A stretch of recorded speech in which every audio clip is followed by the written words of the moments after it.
In today's episode of the KC Sports Authority podcast, we are joined again by Derek Johnson of Rock Chalk Sports Talk in Lawrence and host of the Locked On Jayhawks podcast to help us break down this monster football matchup between Oklahoma and your Kansas Jayhawks. And rumor has it there's a KU basketball game this weekend, so we might get a little bit of his take on the Hawks' outlook for the season as well. But first... Hey, what's good, y'all? It's your boy JD6 here with my man. Shout out to KC Sports Authority. Make sure y'all go check that podcast out, man. You heard the man.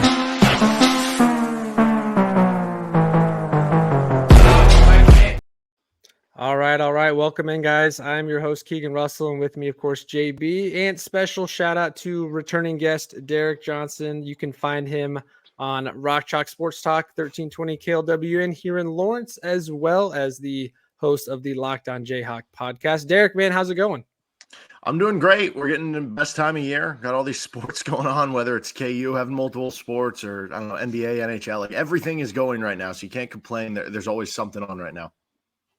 Yeah, this is, for me, that time of year where everything just starts to come together.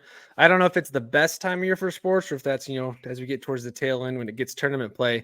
But you got football in the prime of the season, both the Chiefs having a great year, the Hawks, of course, having a good year, and then KU basketball just here in a couple of days, and we're kind of lining that up. And, of course, like you said, NBA is back, and your Denver Nuggets looked pretty good in their opening night against the Lakers, and it looks like they're primed for a potential repeat season.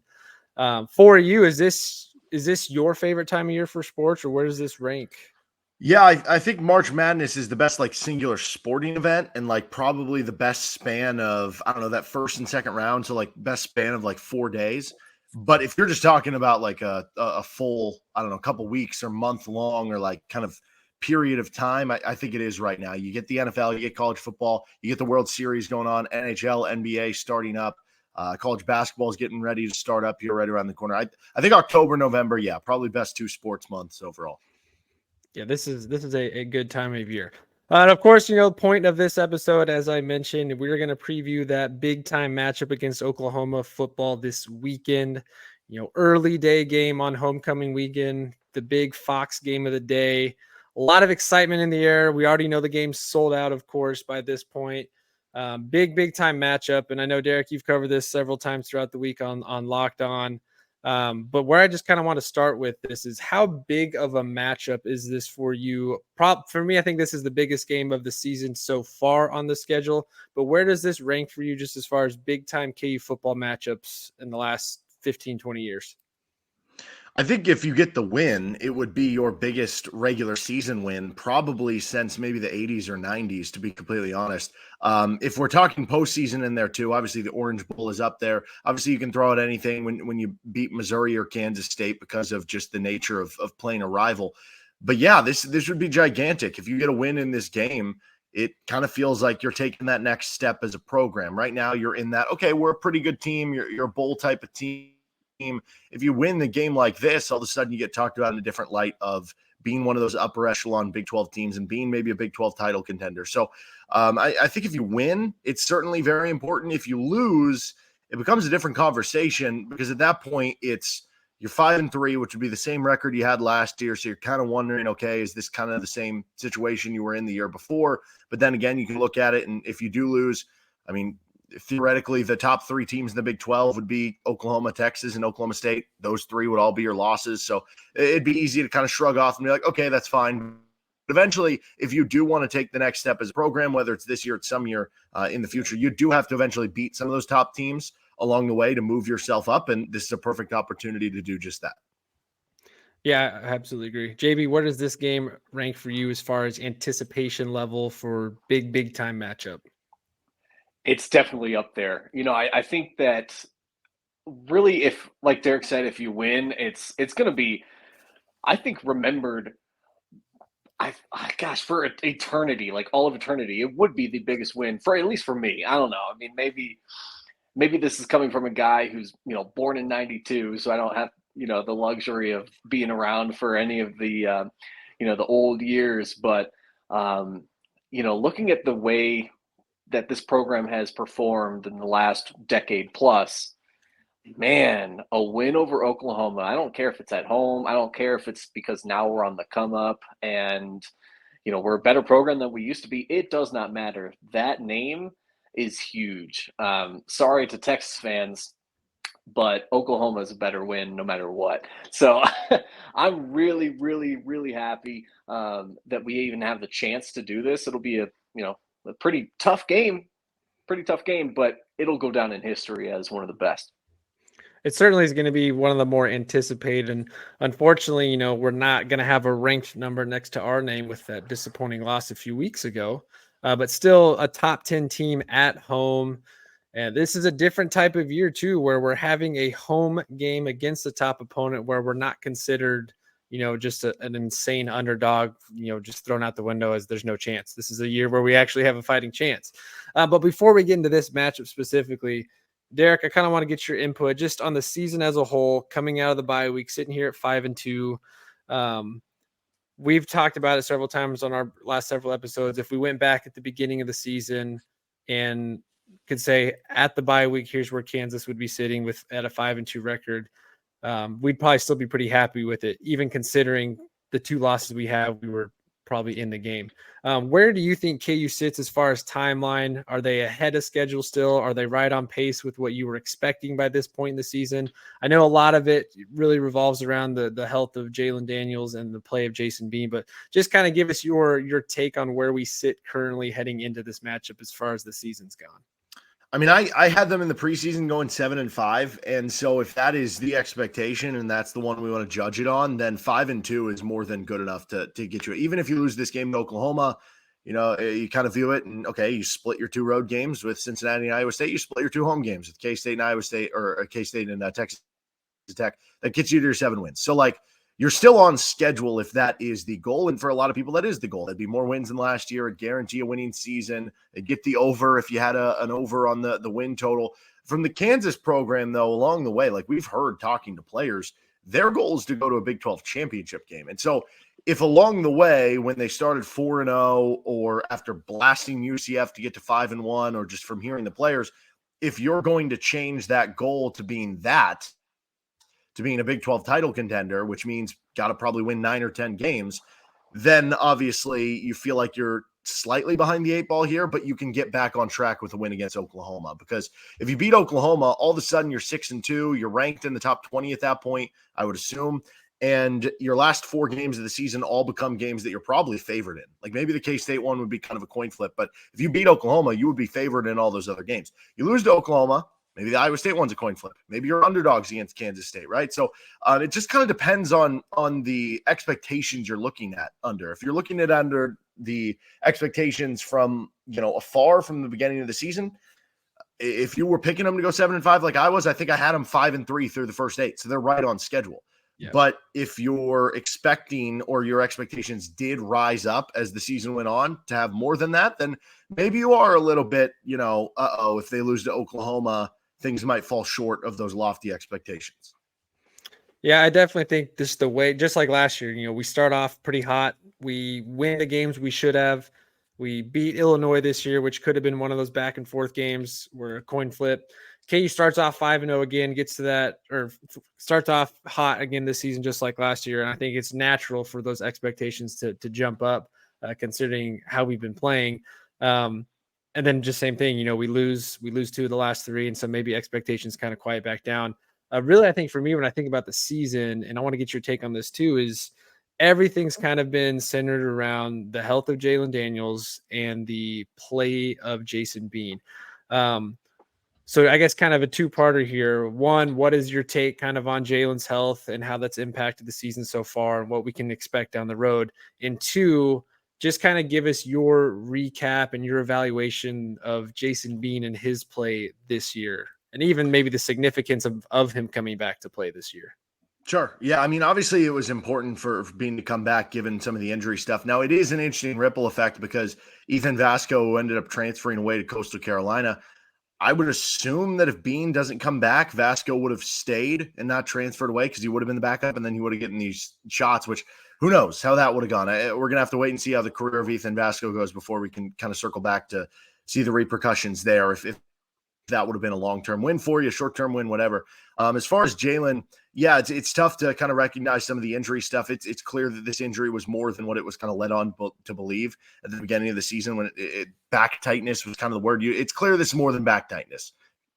This is a back injury. This is not just tightness. So I don't know. It's been kind of left in the dark this whole way through. And I think, at some point along the way, like the fan base started getting frustrated with the lack of clarity on this. I talk to people all the time who are just like, listen, if he's going to be out this amount of time, just come out and say it. I would be a lot happier. Yeah. I would, it would be a lot less frustrated with that. And I'm all on board with that. I thought that was just going to be something that, we were going to have to deal with in terms of like, oh, you're having to talk about it. It's frustrating to do. But no, the fans are getting pretty frustrated about it. So I don't know. I don't know if the lack of clarity on it has more to do with this is just how Lance Leipold wants to play it, which I think there's a little bit of that, versus you also have the thing that happened last year with Jalen Daniels, trying to keep that close to the vest, versus also just not knowing. Like there's also a possibility that maybe this is such a finicky, weird injury that they don't have a great grasp on it. And so it is kind of a day-to-day thing for them to kind of deal with. So it has been a little frustrating. Now, when you look at Jalen Daniels versus Jason Bean, Jason Bean's done an admirable job in terms of what he's been asked to do. And if you're talking about a backup quarterback putting up the numbers and doing the things that Jason Bean is doing, it's excellent. So it really depends the way you want to evaluate Jason Bean, the same way that you would evaluate the win-loss schedule and the win totals and everything for KU. Are you viewing it through the lens of this is a backup quarterback, or are you viewing it through the lens of, yeah, but he started so many games that we expect more out of this? Because if you're viewing it from the lens of a backup quarterback, like every team in the Big 12 would be pumped to take Jason Bean as the backup quarterback, because there's so many teams in the Big 12 that end up going to their backup quarterback, whether it's this year or last year, and it just has fizzled out their season. But when you're talking about what Jason Bean has done, for this year, you're looking at like a 66 QBR. You're looking at the difference for Jalen Daniels, who's at like an 82. Theoretically, that's about a 2-win difference over the course of a season. So you see some of that throughout the games. And so like the Oklahoma State game is a perfect example. Puts up 400 yards, puts up 5 touchdowns. You couldn't have asked for more from a backup quarterback. But also the 2 interceptions, the one at the goal line, like that could have been the difference in costing you the game.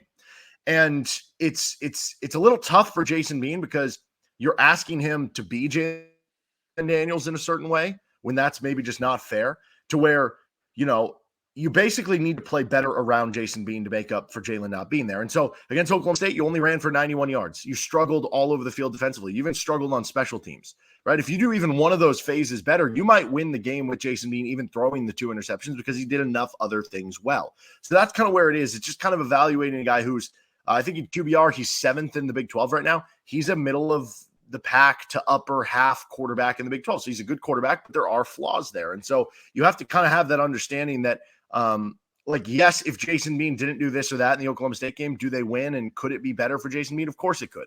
But given the expectations, given that you're a backup quarterback, there has to come some level of understanding that these other areas have to pick it up, and those things have to do well for Jason Bean to succeed. Yeah, I think you said it pretty well there. It's which lens are you looking through to evaluate his play style? I've been pretty crucial of him throughout the year, mostly because he is a returning 6-year guy. So he's played plenty. He's got a lot of experience. So I do expect a lot out of him. But I think I've also been a little overly critical because I've been looking at it through the lens of, I know what we're capable of being with Jalen on the field. And there's a certain skill set that Jason just doesn't have the same level of that Jalen does. So sometimes I think it is unfair for us to, question certain calls or get overly critical, because he is a backup for a reason. I think when on your episode with Nick Short, he kind of joked about, well, there's a quarterback competition and the guy that finishes second for a reason. He's not as talented as the first one. But I think, like you said, he's had a very admirable season considering the position he was put in coming into the year as the backup, playing this what if game, 3 or 4 weeks of the season. Am I starting? Am I coming off the bench? What's the practice rep like? When it's day by day going, all right, Jalen might be on the field today. Okay, so you're getting the backup reps. Okay, guess what? Jalen's not playing today. You're getting the starter reps. And he's had to go in this back and forth mindset of starter, bench, starter, bench, starter, bench. So I think he's done very well considering the situation. I guess the next question then is, what do you think is the biggest differences between the two? Or having Jalen on the field, what is the next added advantage having him on there versus just rolling with Bean? Yeah, so I kind of almost think Jason Bean throws a better deep ball, or maybe a more catchable deep ball. Not that Jalen doesn't throw a good one, he does, but Jason Bean's is like really, really, really good. You see a lot of long ball plays. The difference is the consistencies over the period of time, little mistakes here or there, some of the running game. So I think the consistency stuff, like the Texas game is a good example. You hit the long ball touchdown to Trevor Wilson. He has those same high level plays, the same ceiling plays that Jalen can provide. But the difference is then you go, I think it was 7 straight drives without a first down for KU after that. It's a little bit more of like a home run hitter in baseball. Like Jalen Daniels is just the all around hitter. He'll hit home runs, he'll hit doubles, he'll hit singles when you need to. With Jason Bean, at times it's more like the Adam Dunn way, where it's like home run or strikeout at times throughout a game. That's not always, but it's a little more inconsistent with that. Some of the short read throws, the quick reads, the changing play call. Like there are times when you'll see Jason Bean change the play at the line of scrimmage, and then it'll be like a 0-yard gain. And you wonder if that would have been different if Jalen Daniels was assessing the situation. Times when maybe he misses like a quick read here or there. I think one of the big ones, honestly, is the change in the read option game. KU will still run some read option. Jason Bean will still run the football. But Jalen Daniels is really good at reading the defense, reading the read option, knowing who to give it off to, knowing when to take it himself, knowing when to pitch the ball. Jason Bean struggles in that. There are a lot of screenshots that'll come out after games of like, if he would have given this off, it would have been an 8-yard gain. If he would have just kept this, it would have done this. If he would have waited a little longer to pitch the football, right? Like some of those little things that can add up over the course of the game. And I think the toughness, the running tough thing is applicative here. The knock on Jay, like we saw it last year in the Oklahoma game in Norman, like there was the one play where he scrambled and slid like a yard or two short of the first down. Yeah. If you would have taken the hit, he would have got the first down. I think against Oklahoma 2 years ago in Lawrence was the time that he like ran out of bounds at the 1-yard line instead of taking the hit and scoring and it worked out fine. They scored a touchdown anyway. Right. So it's those little plays. It's running tough that Jalen does really well, that Jason Bean isn't. He maybe doesn't like to take hits as much as Jalen Daniels. And so I feel like I'm ragging on him because that was a lot of negative stuff. Jason Bean still overall, you get the good deep ball. You still get the speed. You still get a productive quarterback in this spot. Like he's still good enough for Kansas to win a lot of games. It's just, it's hard when you have to compare the two because you're not just comparing him to, somebody who's pretty good. Like Jalen Daniels is the preseason Big 12 player of the year. It's like if you had to throw in Blaine Gabbert for a couple series for the Chiefs, like obviously it's not going to look as good as it does with Patrick Mahomes. And I think in this comparison, Jason Bean is better than what like Blaine Gabbert is. But like, yeah, man, there are subtle differences there that would it have been the difference between beating Texas? I don't think so. Would it have been a closer game? Probably. But would it have been the difference in beating Oklahoma State? I don't know. Probably. I would like to think so.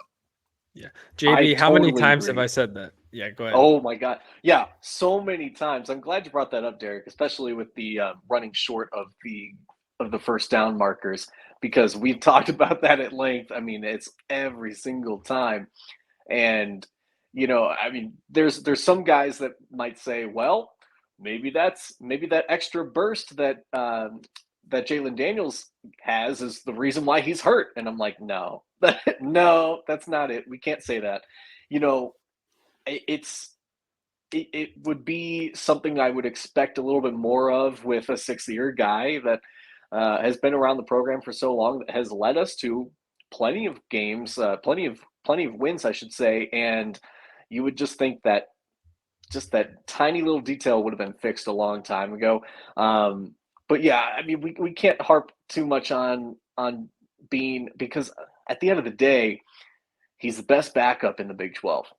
He is, and I hate even using the word backup, so I've said that at length. Jason Bean absolutely has an opportunity to win us this game. We could talk more on, the details of the matchup specifically.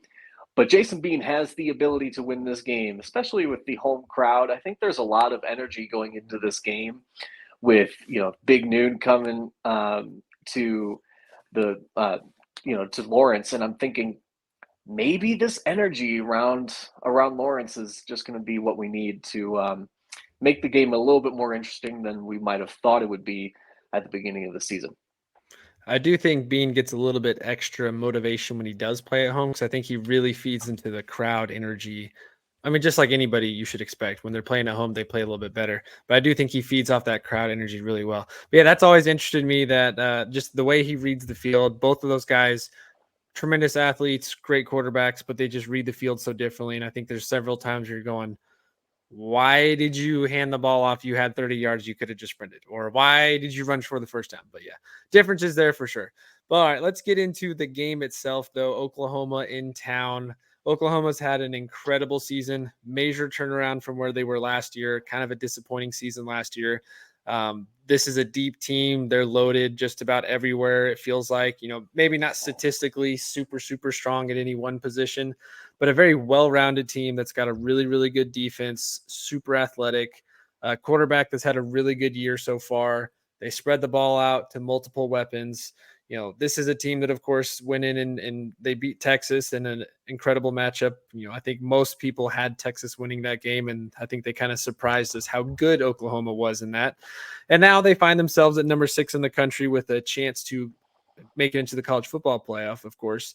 This is a big-time matchup at home, and thankfully it's at home. I'd much rather play this game this year at home than on the road. But this is also KU's potential last time playing Oklahoma.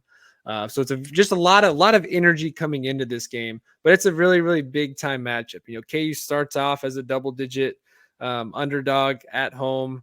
By now, we know Jason Bean is the announced starter. Jalen Daniels is still doubtful.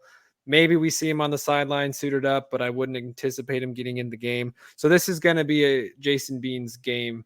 And this could be a game where maybe not a career-defining game, but he has the potential to really just add to a solid legacy there. So as we get in this matchup, there's really no one area that I think KU specifically, if they do this one thing, that it gives them the best chance to win. To me, this seems like a game they got to do a bunch of little things and stack them up.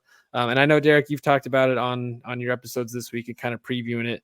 But as you're getting into this matchup, what are like the big focal areas for you, or the major attention areas that KU needs to really thrive in to have a good chance in this? Well, I mean, going back to the Jason Bean conversation, I don't know that Jason Bean is going to most determine this game. You could tell me Jason Bean has an A game and they still lose because you can't get off the field or you can't run the football or something. I almost think it's going to be determined by the other guys even more. Now, obviously, if Jason Bean throws 3 interceptions, that could be too detrimental for what everything else does. But I will be very interested to see what the game plan is. You go back to the game 2 years ago, and that was obviously a different OU team.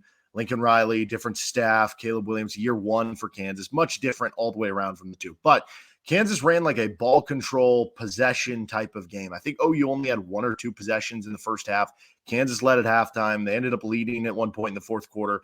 And Oklahoma came back, and they were pretty unstoppable when they had the ball. They just had very few possessions in the game, and it kept you close and it kept your defense rested throughout the contest. I wonder if they're going to do that, because going back to last year's game, it felt like you tried to get in kind of a speed matchup with them, and that didn't work out. They put up 52 points, and you were going up and down the field with them. You were hitting big pass plays too. You scored a lot, but you couldn't get off the field, and you didn't, the offense ended up having a good game, but it wasn't a great complimentary football game, whether it was, playing too fast, or it was there was one play where Dylan Gabriel fumbled and you immediately 3-and-outed. So I wonder if they would do that. I don't know. I also will be interested schematically, on the defense side of the ball. Last year in the game, they were playing a lot of soft zones, a lot of soft coverages, because they were worried about how Jeff Lebby, the offensive coordinator for OU, takes a lot of deep shots, and Dylan Gabriel likes to throw it deep. At least last year, I don't know that they've been doing it as much this year.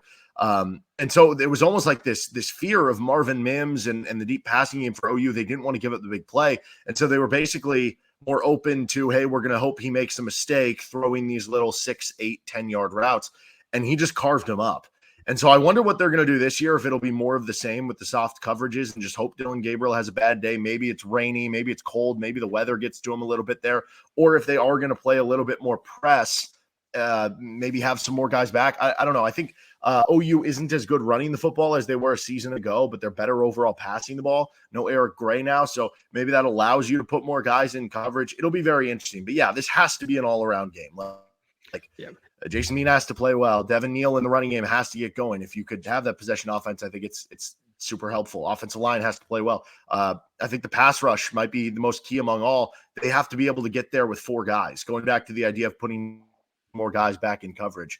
Recently we've seen Mello Dotson and Craig Young get picked on a little bit in the passing game. Kobe Bryant's been really good, but teams are starting to say, yeah, let's just avoid Kobe and go to these other guys. So those guys have to play well. It really has to be an all-around team effort. And, a game like this is a game where special teams could come up big. Like Kansas special teams last game wasn't very good. You had some of the PAT issues. Well, coming into this one, OU's only 95th in the country in special teams grade on ESPN SP+. So there may be an opportunity there for you to swing a game with a big play on special teams. It just has to be an all-out team effort. There's no way around it when you're playing a number 6 team in the country. This is where I was going to go next with that was the defensive line. A much improved defensive line. They had a lot of depth last year, and they still have showing a lot of that depth this year. The additions have been fantastic. Austin Booker's been incredible. I think he's been better than advertised. Gage Keys getting a little bit of spot minutes here and there. Hayden Hatcher's been solid.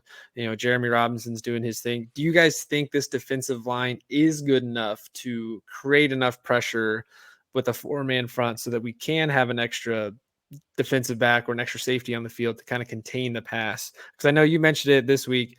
Dylan Gabriel is very solid and he gets the ball out quick. So if KU is going to have a fighting chance, we got to get pressure quickly. Do you guys think this defensive line has what it takes to do that? I absolutely think we do. If we think back to the Texas game, at least the first half of the Texas game, man, that game was close. And those Texas guys, they're pretty big, pretty strong, and we held our own. So I'm looking at that as a small sample size, yeah, but looking at that as just an example of how we can absolutely keep up with a team like Oklahoma if we can keep up with Texas. Yes, I know Texas lost, but they're right at the top of the Big 12. So very, very comparable teams.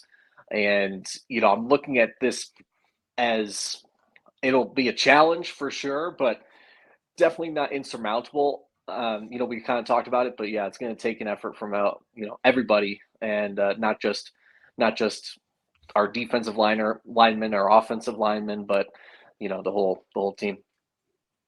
Well, Oklahoma is 60th in the country on Pro Football Focus and pass blocking grade. So this has not been a great pass blocking offensive line so far. Now, there's still a lot of 4 or 5-star gigantic dudes on that line. So I guess there's more potential there. Like that's kind of the worry that the light switch goes on all of a sudden in the offensive line and you don't get any pressure similar to the Oklahoma State game. I look back to the Oklahoma State game and I do think Alan Bowman was getting the ball out quickly. And I think that'll be probably a recipe for Dylan Gabriel. I think you'd be better off in this game. I really do, playing closer at the line of scrimmage with your DBs. And even if you have to give up 2 or 3 deep shots in the game, but overall it helps you out, whether it's against the run or breaking up the timing of Dylan Gabriel or whatever. I think in the long term that's helpful, and that would help those defensive linemen at least get there and give you that extra half second, because I do think there are ways they can win. Yeah, Austin Booker has been a really good pass rusher. KU's second in the Big 12 right now in total sacks. They're only 1 behind first with Iowa State. And I guess OU is still able to put up 50 on Iowa State, so it's a really good offense. I mean, you can do a lot of things well and still have things go wrong in a game like this, but I do think there is an avenue where the KU pass rush, which up until the Oklahoma State game was putting up big numbers each and every week, coming off the bye, get a little healthier. There were some defensive ends banged up going into the Oklahoma State game. I think that'll help coming into this game. OU has not been elite. They have not been dominant on the offensive line. Again, very talented, but that does leave the door open that you can have a game there as long as you can make Dylan Gabriel hold the football a little bit longer and avoid his scrambles. Last year, he ran for a bunch of yards against you. He's had a couple games this year where he's ran for a bunch of yards. KU's had some issues against quarterbacks who can run around a little bit, even against quarterbacks who don't normally run around a little bit, like Quinn Ewers. He had like a 30-yard touchdown run on a 3rd and long. So it's going to be a combo of playing well there, but also having a disciplined pass rush that you don't get out of your lanes and you prevent him from scrambling all over the field. I think if you combine that with the fact that we've got a whole week of preparation, and one of the actually, I don't know if a lot of people are thinking about this, one of the things I'm really going to keep an eye on with this week of preparation is how does our cornerback room look after this week of preparation? Because I felt like last week, man, there were just so many missed opportunities. In reality, it was probably like 2 or 3 really big noticeable plays where we would have dropped like an interception or a potential interception. Beyond an interception, we would have dropped a pick six. I mean, there were so many times where we could have taken over that game just with a little bit of defensive focus. And I think moving forward into this game, I'm going to be excited to see, guys like Melo Dotson and of course Kobe Bryant kind of tapping back into those interceptions, getting them on the regular, and putting us into a position where we can have Oklahoma beat themselves if at all possible. I always like to, when I'm getting into game predictions, to go back to the basics. And really, I think you could say this about any matchup, doesn't matter who you're playing. There's several things you got to do. And this is just basic one-on-one football. You got to control the trenches on both sides. You got to play mistake-free football and win the turnover game. And you just got to make smart plays on the field. You got to have good effort. And I think this is a game for KU where they have to play mistake-free football. I don't think this is a team that you can make mistakes against and hope you're in the game late. We saw that last year. KU had a good enough offense to compete, but they made mistakes defensively that cost them big time down the field to where Oklahoma could keep going. So I think this is one where we have to figure out how to take possessions away from Oklahoma, whether that's, like you said, slowing it down a little bit and controlling the clock. But someone, Kobe Bryant, go get a pick. Kenny Logan, force a fumble. Craig Young tip something in the middle of the field that goes for an interception. Can somebody get to Dylan Gabriel, force a fumble, and get the ball back? I think that's incredibly crucial in this game because we don't have Jalen. Jason has to have an incredible game, of course, but I think the more opportunities we can have offensively to put up points, the better. And that sounds pretty simple because that's the basic fundamentals of football. If you score more points, you win the game. But that is really how this game is going to have to go. You got to be able to force turnover. So is there any matchup, Derek, you see in this game that does give favor to Kansas that could help assist them in creating a mismatch or coming up with some sort of big play to have a big time win? Well, I mean, turnovers would be the one. KU has a +5 turnover differential at home. They're -3 on the road, so they've been much better there. This is a game you have to win turnovers. OU's only turned the ball over 5 times. You have to find a way to kind of take advantage there. When I'm looking at matchups that Kansas can take advantage of, I don't know. It's tough, man. I think if you were like cross-comparing positions, like I like the KU running backs more than I like the OU running backs. I like the KU tight ends better than the OU tight ends. But outside of that, it's a little tough once you get into the nitty-gritty. And with the Sooners, I think this is a real college football playoff team. So I don't know how much KU is going to really be able to fully exploit. I do think they can hit something over the middle field. OU's safeties have struggled a bit this year. Like I said, some of the offensive line hasn't been great overall this year for OU. So if you play kind of what you can from some of those good positions on the defensive line, and whether it's thrown over the middle of the field with like tight ends or Luke Graham or something, I think those are areas that you can exploit them, maybe hit them with a couple balls over the top because of the safety. So I do think you can hit them a few times there. I think for the most part, though, you're going to need to come up with some of those chaotic plays if you're going to come through. Yeah, they're going to have to come up with a lot of extra effort type plays. Well, as we kind of wrap up the football side here, JB, do we want to do any actual predictions? I don't feel good with my prediction this week. I don't think anybody really does. I think there's the realistic pick, and then there's the optimistic. Here, how about we do this then? How about, Derek, for the fan that's not feeling optimistic about the matchup this weekend, give me the reason why we should feel good about KU potentially pulling this off. Well, I'll be honest, I don't feel great about KU pulling off, but I guess if it does happen, if they do find a way to do it, I would just assume that they ran the ball really, really well. And that is the one thing. Oklahoma State held you to 91 yards, but the week before that, you ran for almost 400 yards against UCF. What happens if you have a game where you run for 280 on the ground against Oklahoma, hold on to the football, Dylan Gabriel has an interception, they have a fumble, you're +2 in turnovers, maybe you have a kick return touchdown in there somewhere. Their kicker missed a couple field goals last week, close game late. Maybe they missed another field goal late, right? Like the crowd gets into it, they're all amped up. I think that's the resume or the way that things go if Kansas comes out on top. I'm not as optimistic all that stuff is going to happen, but it'd be great if it did. Do you think we can cover the spread? Right now it's +9.5. It was at 10.5. It's +9.5.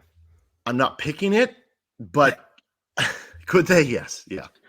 Are there any prop bets or any bets you do like this weekend now that all that's officially out there? So going back in line with that, OU safeties have struggled a little bit more. No, two of their safety. They have like a safety linebacker, nickel corner, Deshaun McCullough. He's awesome. He's been fantastic. But their two like top safeties have struggled a bit. And Mason Fairchild is coming off his best game of the season against Oklahoma State. On top of it, last year against Oklahoma, he was awesome. He had over 100 receiving yards. I think he had a couple touchdowns too against the Sooners. I think his over-under prop for receiving yards is only like 37.5 if you go on DraftKings. So that's one that I'm hitting up. Another one that I like is Jason Bean's passing yards. His is at 209. You can juice it up to like 225 or 250, depending on what you're comfortable with for his passing yard total. And the odds of the bet will go up depending which one you want to go with. The reason why is I think, if Oklahoma is going to score a good amount, which I expect them to, Kansas is going to have to keep up. And if Kansas is down in the game, similar to how last year's game was in Norman, where they were down and having to chuck it all around the yard to keep pace, I think he'll end up with the over on the passing yards. JB, have you had a chance to look at any of these bets? I'm not a betting man, at least in the terms of making prop bets and things like that. It's not really my forte. There's ways we could talk into going either direction on all these bets. That's why they are the way they are. I think, at least with this game in particular, I'm just being a realist. A lot of what I see in Oklahoma is very scary, and it's gonna make me think, okay, I'm taking the under here, or I'm taking the less than X amount of yards here, because I am a little bit scared. I know that we had a week to prepare, but man, you guys, it's Oklahoma. I'm not trying to be a bad KU fan, but it's Oklahoma. I think it'll be fun. It'll be a party. But as far as the game goes and predictions, man, I don't know. I will throw a prediction out there. I think if this game goes the way that most games usually go, but we kind of look competitive, I mean, we might start off pretty close with them, but then let the game slip away. I'm looking at a game like 45-29 Oklahoma. And I know that's like a big disparity, and I wish I could say more. I think it would be obviously be closer if we had if we had Jalen Daniels. It'd be closer if it wasn't such a gnarly opponent coming in. So I'm looking at this like I'm just preparing to be 5-3. I'm not saying that it's 100% chance that we lose, but it's okay, you guys. I think we're right where we need to be at this point in the season. I think coming into the year, you didn't expect to beat Oklahoma, but you were looking at the schedule going, if this was a year we could, and this is again at the beginning of the season, this is a team that we felt was best primed to do that on the field. But again, I don't feel super optimistic, but as far as a betting angle, the one I've been rolling with most every game that I really like is a parlay of Devin Neal and Highshaw touchdown. Both in the same game. So if you parlay that, it's plus 343 on FanDuel. I do like that one. Mason Fairchild, I like the over on his yards too, because we got to be able to eat up the middle. And for some reason, teams have been containing Luke Grimm, and I thought that would be a breakout season for him there, but they've really done a good job containing him. This is a game where Fairchild being physical, eat up the middle. I think that's a good one to look at. But yeah, as far as the game goes, I'm not feeling super optimistic. I think a lot of things have to go our way, and a lot have to go our way early to really keep us in it. I think it's just there's too many what ifs need to happen for me to really put a solid prediction on it. So I'm not going to put a score prediction. I do think KU does show the fight that we have seen in the last 2 years now, and they make the game interesting. I don't think they go out in a disappointing way.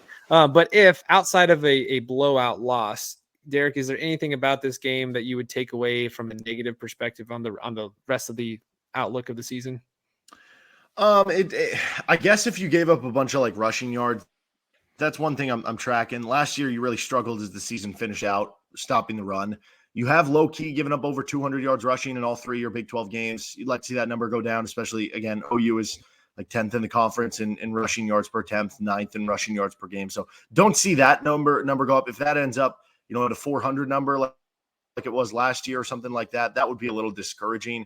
Outside of that, though, yeah, I mean, it almost feels like there's more to gain with a win than there is to lose with a loss, which I think is an okay place to be in. So yeah, barring like a blowout loss, I think there are ways you can walk away from this game being like, okay, they're going to be okay. Yeah, we still got the rest of the season ahead of us, still in a prime position to be bowl eligible again. And again, if you ask most KU fans, I think all of us would be just happy going bowling a second time, regardless of what the win total ends up being. But yeah, that's the preview. Before we get out of here, we got to shift our attention just for a few minutes to KU basketball, because we are just a couple days away from that KU Illinois secret scrimmage. That's not so secret anymore because it'll be televised, of course, if you've got access to it. But KU basketball takes the hardwood floor again. A lot of excitement coming in this year. We've talked all offseason about the additions of Hunter Dickinson and the excitement fans have for there. Obviously, we're not going to dive in too much right now. We'll do our own season preview episode coming up next week when Spencer can jump back on with us. But Derek, just kind of give us your outlook on the season, what you feel really good about, maybe a couple of questions you might still have about the team or the roster, what your take is on Johnny Furphy now that we're getting a little bit more action with him on campus, and then maybe just tell us a little bit about what you look to see happen in this Illinois matchup. So this will be interesting. Bill Self returned to Illinois. Hunter Dickinson returned to Illinois. I will be most watching for kind of the two-guard spot who's starting. I think it's going to be between Timberlake and Elmarco Jackson. I don't know that it'll matter that much. Who's going to get more minutes is probably more pertinent. Who's going to close the game if it's a close game will probably be more interesting. Johnny Furphy, I don't even know if we're going to see him play on Sunday, to be completely honest. He's been dealing with some shin splints. He's, I think, missed 10 or 11 straight days of practice. So I don't know. Maybe we'll see him in a very short stint, but I don't know that I'm expecting to. Jamari McDowell, I think, will play some sort of role for the team. I was talking with Brian Haney today on my radio show, and he was saying he wouldn't be surprised if Michael Jankovic has a real role on this team and on this game on Sunday. So maybe that would be something for you. Maybe that's something a little interesting with a little nugget there. Maybe he can fire off a couple threes, give you another 3-point shooter. But that's going to be for sure the most interesting position to monitor. Outside of that, what does Hunter Dickinson look like against Illinois? He's never beaten Illinois from his time back at Michigan, and there was a lot of conflict there. And I think that'll be a really fun one. And seeing what the 3-point shooting looks like in a real game and all this stuff. It will be interesting, though, because Illinois is a good team. For my money, it's the top 25 team in the country. And you look at Ken Palm right now, they're a top 20 team in the country in the preseason. And there is a chance that Kansas loses this game. It's your first game. You're playing kind of shorthanded, possibly if certain players are injured, like Furphy, who can't go. And you're on the road playing for the first time in a tough environment. And if you were to lose to a top 25 team on the road in the regular season or in Big 12 play, it wouldn't be that big of a deal. It happens all the time. Top teams lose on the road all the time, especially against top 25 opponents. But because this is the first time we're seeing Kansas, and from the national perspective, they were the preseason #1 team, I'll be very interested to see what the national reaction would be if Kansas loses this game, even though I think it'd be very easy to excuse, and I won't be worried about it too much. But yeah, we'll see if they can just take care of business. And obviously it's an exhibition. It's all for good fun, and it's all for a good cause with everything with the Maui wildfires. But once we get into game time, there's a scoreboard on. They're playing basketball. Bill Self competition levels will be up to 100%. So that'll be fun. I got two more for you to kind of end this with. First, assuming Hunter Dickinson has the season we're all anticipating and expecting, who's that second guy that you think becomes the second go-to for offense? I think it'll be Kevin McCullough.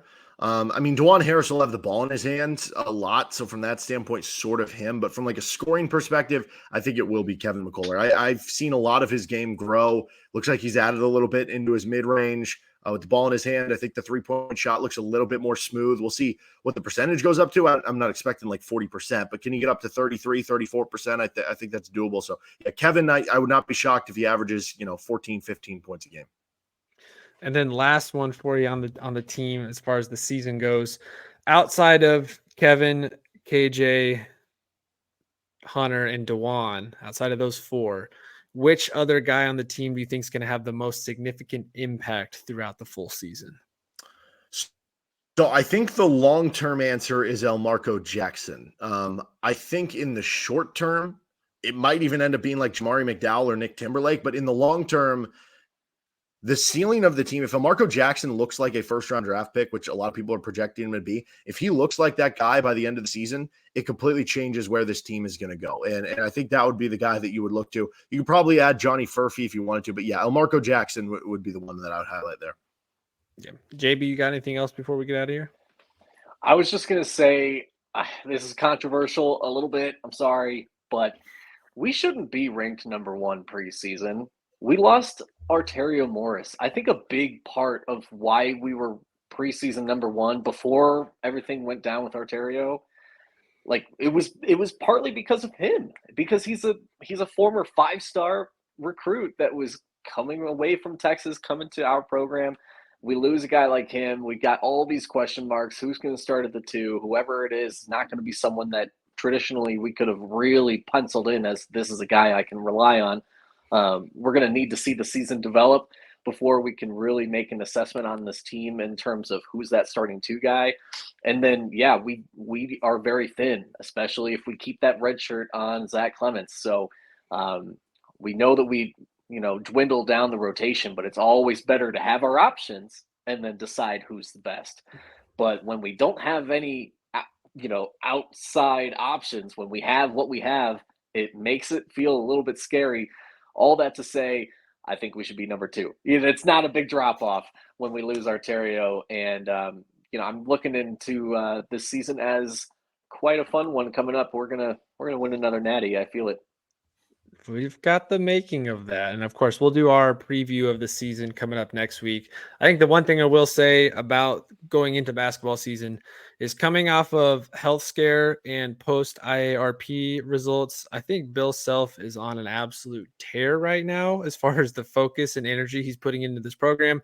Obviously, we've seen the immediate impact that's had on recruiting, and he's already got a good recruiting class next year. And there's still a lot that can still be added. He seems like a man that's on a mission, and I think especially post IARP, they're going to want to fight to get a lot of those wins back as quick as possible. So I think the rest of the NCAA should look out and be worried because Bill Self finally has his prototypical 7-footer, super well-rounded offensive weapon that he's never really had, and I think he's ready to just dominate everybody this season. So be on the lookout for that next week. But that'll wrap us up for this one. Just as a reminder, if you haven't check them out already. Of course, we've got a lot of Chiefs content going on right now with the guys on the Aftermath podcast. You can check them out on Spotify as well as Apple Podcasts, but you can also watch their episodes here with us on our YouTube channel. Chris and CJ do a lot of exciting content about the Chiefs, and of course, you see me with them from time to time. They, at the same time as this episode's coming out, you'll see their Chiefs versus Broncos preview.